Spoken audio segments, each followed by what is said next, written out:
একে গ্রাম্য ভাষায় বলে মোড়লের গালে চড় মেরে মোড়ল হওয়া, অথবা এটাকে আপনারা এইভাবেও ব্যাখ্যা করতে পারেন যে offence is the best defence.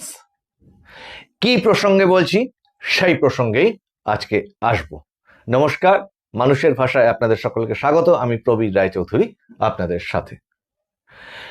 দেখুন, মোড়লের গালে চড় মারা অর্থে কি বোঝাতে চাইছি, যে যদি কোনো একজন ব্যক্তি সে নিজে সামগ্রিকভাবে খুব চাপের মধ্যে থাকে, তাহলে ওই যে হয় না যে গ্রামে কোনো মোড়লকে গিয়ে যদি সে হুমকি দিয়ে দেয় যে মোড়লকে যদি চাপে ফেলে দিতে পারে, তাহলে চারপাশে সেই মোড়লের সহযোগী যারা থাকেন বা গ্রামের একটা যা সিস্টেম থাকে, তারা হঠাৎ করে খুব হতচকিত হয়ে পড়ে এবং যে সেটা করবার ঔদ্ধত্য বা স্পর্ধা দেখালো, তখন মানুষ কিছুক্ষণের জন্য হলেও ভাবে, উরি বাবা, এই তাহলে এবার নেতা, বা এর তাহলে এত ক্ষমতা। আবার উল্টো দিকে যদি আপনি ভাবেন যে 6 বলে ক্রিকেট খেলায় 6 বলে 40 রান করা কি খুব সম্ভব? শেষ ওভারে 6 বল আছে বাকি, আর 40টা রান আপনাকে করতে হবে, হাতে একটা মাত্র উইকেট। এক্ষেত্রে আপনি কি করবেন? আপনি যে কোনো বল আসুক না কেন, আপনার তো বলটাকে ঠুকে দিলে তো গেল ম্যাচ। তাহলে একমাত্র উপায় হচ্ছে প্রত্যেক বলেই আপনাকে 6 মারতে হবে, এটা যেমন একমাত্র শর্ত, তার সাথে আপনাকে এটাও অপেক্ষায় থাকতে হবে যে যদি বিপক্ষ বোলার ওয়াইড করে 4 রান হয়ে যায় অথবা নো বলে কোনো রকম ভাবে আবার 6 রান পাওয়া যায়। বাস্তবিক ব্যাপারটা খুবই অসম্ভব প্রায়, কিন্তু যদি হয়ে যায়। কেন মনে হচ্ছে? প্রথমত, এই রাজ্যের রাজনৈতিক যা কিছু ঘটনা বলি, এই আপনাদের সামনে তুলে ধরছি, এই সামগ্রিকটা দেখে এটাই মনে হয়েছে, সেটা আপনাদের সামনে তুলে ধরছি। কি সেটা? প্রথম কথা দেখুন, এই এসআইআর শুরু হওয়ার আগে থেকেই, আজ থেকে প্রায় গত 4-5 মাস যাবত বা আর একটু বেশি সময়কালের মধ্যে যদি আপনি রাজ্য শাসক দলের অবস্থান দেখেন, তাতে করে কিন্তু একের পর এক আগের যে সমস্ত পেন্ডিং মামলাগুলি ছিল, সেগুলো যেমন তার শিরোপীড়ার কারণ ছিল, তেমনি তার সাথে ওই যাকে বলে বোঝার ওপর শাকের আঁটির মতো এসআইআর এসে হাজির হয় এবং সেখানে এই এসআইআর এসে মানে সামগ্রিকভাবে যে বিরাট কিছু শিরোপীড়ার কারণ হয়ে যেত তা নয়, তার আগে আরো বেশ কয়েকটি ঘটনা ঘটে যায়। সেটা হচ্ছে সংখ্যালঘু ভোট ব্যাংক তারা যেন নিজেরা একটু একত্রিত হওয়ার মতো কিছু কিছু ইঙ্গিত দেখায়।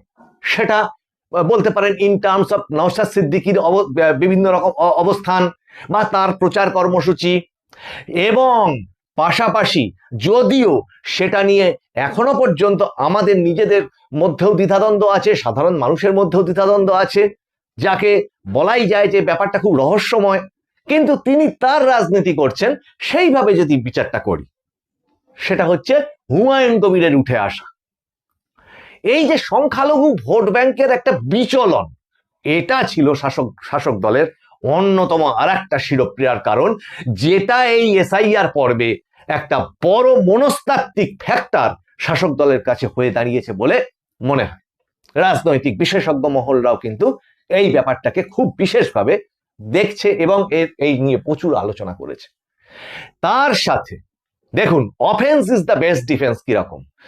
এই যে আইপ্যাক এবং ইডি কেস, সেখানে মুখ্যমন্ত্রী সহ তার যে প্রশাসনের যে ভূমিকা, সেটা সুপ্রিম কোর্টে চলে যাওয়া, যেটার হিয়ারিং রয়েছে এই আগামী আবার 18 তারিখ।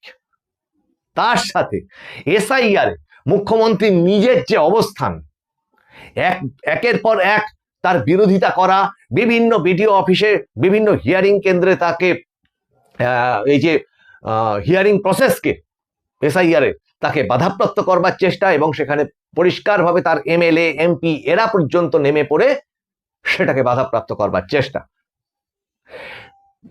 তারা হয়তো জানেন যে এইভাবে হয় না, এইভাবে বাধা দেওয়া যাবে না, কিছুই হবে না, কিন্তু এটা সবটাই একটা pressure game, mental pressure game এটা হতে পারে নির্বাচন কমিশনের ওপর। এবং পরবর্তীতে যে মানে তারা যে মামলাটা পর্যন্ত করলেন, সেই মামলাটা হয়ে গেল বুমেরা। সেই মামলাটার থেকেও যে শাসক দলের যে কর্মসূচি বা উদ্দেশ্য ছিল তা কি খুব সফল হলো? হলো না। অলরেডি 65 লক্ষের মতো বাদ পড়ে গেছে এবং আরো 60 লক্ষের মতো পেন্ডিং কেস রয়েছে, যেখানে মুখ্যমন্ত্রী নিজেই কিন্তু একটি সভা থেকে বলেছিলেন যে 1,20,00,000 এরা বাদ দিতে চলেছে। ছুপা রুস্তম বিভিন্ন রকম ভাবে তার মতো করে তিনি মুখের ভাষা দিয়ে বলেছেন, আমি সেই ভাষা বলছি না, কিন্তু এই কথাটা কিন্তু, এই অঙ্কটা কিন্তু উনি অলরেডি উল্লেখ করেছেন। তিনি নিজের কেন্দ্র ভবানীপুরে মানে এই মুহূর্তে প্রায় 44-45 লক্ষ মতো, এই হাজার মতো বাদ পড়েছে, আরো 14,000 মতো পেন্ডিং রয়েছে, কিন্তু তিনি নিজেই বলে দিয়েছেন যে 60,000 মতো তার কেন্দ্রে বাদ পড়তে চলেছে। কাজে এগুলো হচ্ছে তার প্রেডিকশন, তার নিজস্ব প্রেডিকশন, হতেই পারে। কিন্তু এই যে রাষ্ট্রপতি, এই রাষ্ট্রপতিকে এই পরিমাণ উপেক্ষা এবং তাকে রিসিভ করতে না যাওয়া, প্রোটোকলকে না মানা, এতেই কিন্তু ব্যাপারটা থেমে থাকলো না। পরবর্তীতে তিনি আরো আগ বাড়িয়ে ওই মঞ্চ থেকেই, তার ধর্ণা মঞ্চ থেকেই বলে বসলেন, তার কি অত সময় আছে যে ABCDE যে যখন আসবে তাকে রিসিভ করতে যেতে হবে? তিনি তো ধর্ণা মঞ্চে রয়েছেন। খুব ভালো কথা, মুখ্যমন্ত্রী ধর্ণা মঞ্চে আছে, কিন্তু মুখ্যমন্ত্রী প্রশাসন, তার ক্যাবিনেটের কাউকে কেন সেখানে দেখা গেল না, যেটা আমাদের দেশের সাংবিধানিক প্রোটোকল। পাশাপাশি যদি ভাবেন, এগুলো কিন্তু এক একটা ক্যালকুলেটেড রিস্ক। আমাদের দেশের সংবিধান অনুযায়ী, আপনারা নিজেরাও গুগল করুন, বা সংবিধান বিশেষজ্ঞ বা সংবিধান নিয়ে যারা একটু নাড়াচাড়া করেন, আমরা যেমন পরামর্শ করেছি, করে যেটা জানতে পারলাম যে এই রাষ্ট্রপতিকে মানে রিসিভ না করা, তাতে কিন্তু মুখ্যমন্ত্রী বা এই ধরনের কিছু কথা বলা, তাতে বিরাট মাথায় আকাশ ভেঙে পড়ে। আমাদের দেশের সংবিধানে কিন্তু সেরকম শাস্তিমূলক ব্যবস্থার কোনো জায়গা নেই। বরং তারা হয়তো কেন্দ্র তিরস্কার করতে পারে, যদি সেটা কোর্ট পর্যন্ত চলে যায়, যেমন সেটা অখিলগিরির ক্ষেত্রে, যে রাষ্ট্রপতির চেহারা নিয়ে তিনি তীব্র কটাক্ষ করেছিলেন, হয়তো তিরস্কার করতে পারে, ভর্ৎসনা করতে পারে, কেন্দ্র সরকার হয়তো রিপোর্ট চেয়ে পাঠাতে পারে, এই পর্যন্ত ব্যাপারটা থাকে। কাজে এটা কিন্তু একটা ক্যালকুলেটেড রিস্ক, যে অ্যাটাক ইজ দা বা offence is the best defence. আর মোড়লের গানেই যদি চড় মেরে দেওয়া যায়, তাহলে অন্য চারপাশের সবাই অনেকটাই ভয় পেয়ে যাবে। একটা মনস্তাত্ত্বিক, বিরাট একটা মনস্তাত্ত্বিক প্রচারও বলা যেতে পারে, সুবিধাও বলা যেতে পারে, যখন আন্ডার প্রেসার গেম চলছে, যখন 6 বলে 40 রান দরকার, হ্যাঁ, মানে শেষ ওভার চলছে, তখন কিন্তু সেটা এই মুহূর্তে শাসক দলের ক্ষেত্রে প্রায় ডু অর ডাই অবস্থা। এবার সেই অবস্থার থেকে বেরোনোর মতো কোনো রাস্তা, উপায় এগুলি কি আছে? তার কারণ আজকে ওই নির্বাচন কমিশনের ফুল বেঞ্চ পশ্চিমবঙ্গে আসছে। একজন ডেপুটি কমিশনার তিনি এসেই গেছেন, জ্ঞানেশ ভারতী, এবং জ্ঞানেশ কুমার, তিনি এখনো পর্যন্ত যেটুকু খবর সন্ধ্যাবেলা আসছেন, 2 দিন যাবৎ তারা এই রাজ্যে থাকবেন এবং পুরো ভোট যে পরিচালনার ক্ষেত্রে যে ব্যবস্থাগুলি দরকার হয় সেগুলি নিয়ে দফায় দফায় বৈঠক করবেন। সেটা বাহিনীর যারা প্রধান আছেন, কেন্দ্রীয় বাহিনী, তাদের নিয়ে, রাজ্য প্রশাসনের ডিজিপি থেকে আইজি থেকে শুরু করে বিভিন্ন ডিএম, এসপি ইত্যাদিদের নিয়ে বৈঠক করবেন। এমনকি তাদের আলাদাভাবে শোনা যাচ্ছে যে বিএলওদের নিয়ে পর্যন্ত তারা তাদের বৈঠক করবেন, কথা বলবেন। এই সামগ্রিক পর্যালোচনার জন্য কিন্তু তারা এখানে আসছেন। এটা যেমন রয়েছে 9 এবং 10, মানে এর 10 তারিখে কিন্তু এখনো পর্যন্ত সূত্রের যা খবর, ওই মামলা এসআইআর নিয়ে যে মামলা সুপ্রিম কোর্টে ছিল, যেটার সুপ্রিম কোর্ট পর্যবেক্ষণে বা সুপ্রিম কোর্টের যে রায়ে হাইকোর্টের প্রধান বিচারপতির তত্ত্বাবধানে এই মুহূর্তে যে আন্ডার অ্যাডজুডিকেশন কেসগুলোর নিষ্পত্তির চেষ্টা চলছে। এখনো পর্যন্ত প্রায় 8 লক্ষ কি 8.5 লক্ষ মতো নিষ্পত্তি হয়েছে বলে খবর, যেটা বিভিন্ন জেলা জাজ, বাইরের রাজ্যের জেলা জাজ, সিভিল জাজ যাদের 2 থেকে 3 বছর অভিজ্ঞতা আছে তাদের দিয়ে সেই প্রসেসটাকে কমপ্লিট করবার চেষ্টা চলছে। সেই সমস্ত বিষয় নিয়ে এবং এই এসআইআর প্রসেস নিয়ে আবার হিয়ারিং এখনো পর্যন্ত যেটুকু আমরা সূত্র মারফত খবর পাচ্ছি সেটা রয়েছে 10 তারিখ আবার সুপ্রিম কোর্টে। তাহলে আগের এপিসোডে বলেছিলাম যে মানে নির্বাচন কমিশন যদি কোনোভাবে টাইম মতো ভোটটা না করাতে পারে তাহলে তাদের হাতে দুটো অপশন এই মুহূর্তে দেখতে পাচ্ছি।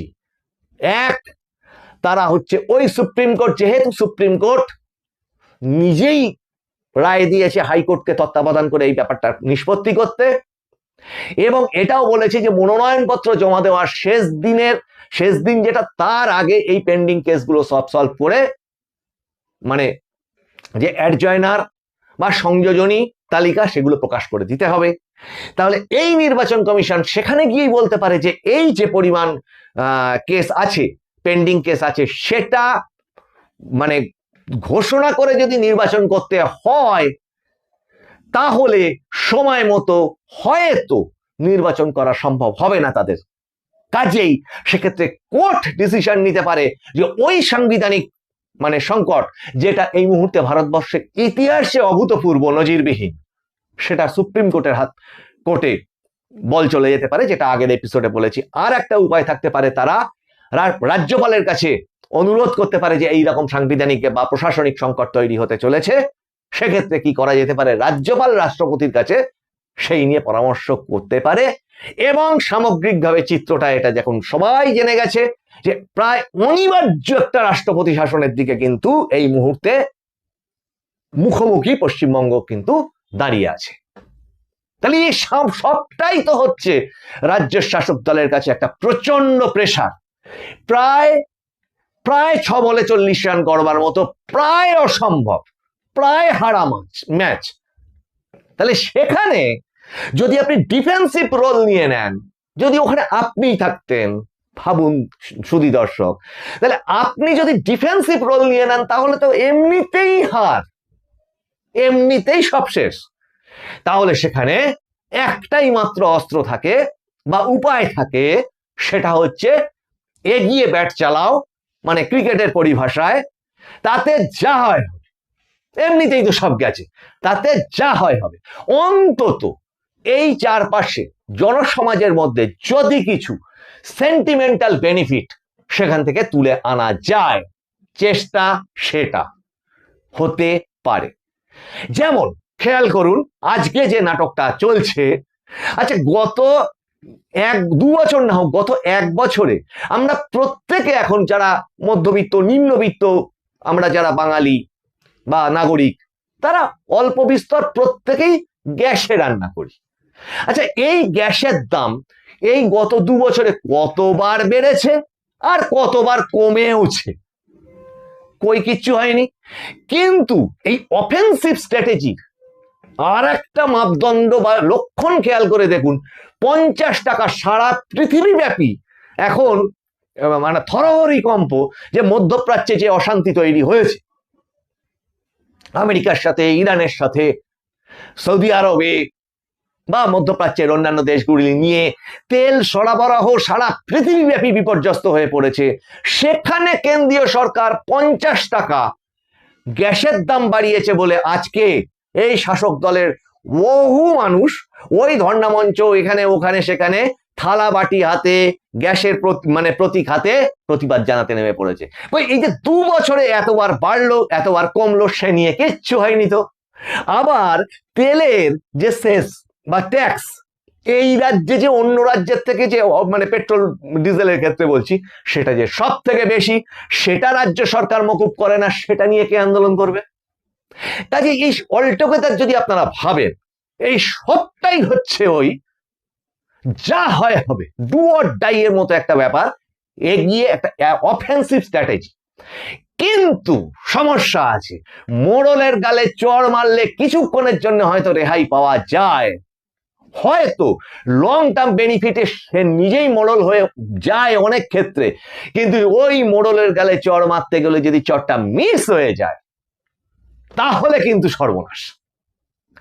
আবার এই রকম যে এই অফেন্সিভ স্ট্র্যাটেজি, এই অফেন্সিভ স্ট্র্যাটেজিতে চারপাশে, মানে এবার যদি আপনি রাজনৈতিক মাপদণ্ডে সেটাকে দেখেন, একের পর এক ভুল, আইপ্যাক কাণ্ড থেকে শুরু করে যে আইপ্যাক বনাম ইডি, সেটা এসআইআর এ একের পর এক পদক্ষেপ, যার ফলবশত কিন্তু আজকে এই শাসক দল নিজেরাই রাষ্ট্রপতি শাসনকে প্রায় ইনভাইট করে নিয়ে চলে এসেছে। এখন দেখতে পাচ্ছে যে তাই তো, এছাড়া তার কোনো অপশন পাচ্ছে না পাটিগণিতের হিসেবে। তাই কি এই অবস্থা? তাহলে 10 তারিখে কি হতে পারে, আগামী 18 তারিখ কি হতে পারে, এই যেন দেখতে পাচ্ছি এক মরিয়া চেষ্টা এবং অসহায়ের এক আর্তনাদ। আপনাদের এই এপিসোডের কেমন লাগলো এই এপিসোডটা সেটা জানাবেন। যদি চ্যানেল ভালো লাগে লাইক শেয়ার কমেন্ট করুন, সাবস্ক্রাইব করুন। আপনারা বুঝতেই পারছেন যে এই চ্যানেল অন্তত কোন রাজনৈতিক দলের আইটি সেল, মদতপুষ্ট, অর্থপুষ্ট নয়। তাহলে এতদিনে এই চ্যানেলের সাবস্ক্রাইবার এই 3000 4000 জায়গার থেকে 40,000 4 লাখে পৌঁছে যেত। কাজেই এটা মৌলিকভাবে আপনাদের কাছে অনুরোধ যে আপনাদের যদি ভালো লাগে তাহলে সাবস্ক্রাইব করুন। আমরা এইভাবেই যুক্তিকে আপনাদের সামনে তুলে ধরবার চেষ্টা করব, কারণ মানুষের ভাষা সবার মনের কথা বলে। আপনাদের কমেন্ট নিয়ে আমরা সামনের এপিসোড নিয়ে আসছি, সেদিকে আপনারা নজর রাখুন, আরো ইন্টারেস্টিং বিষয়গুলোর উপর নজর রাখুন এবং আপনারা সাজেস্ট করুন কি ধরনের এপিসোড আপনাদের আগামীতে দেখতে ভালো লাগবে। এই সমস্ত কিছু নিয়ে আমরা ফিরে আসছি, ততক্ষণের জন্য নমস্কার।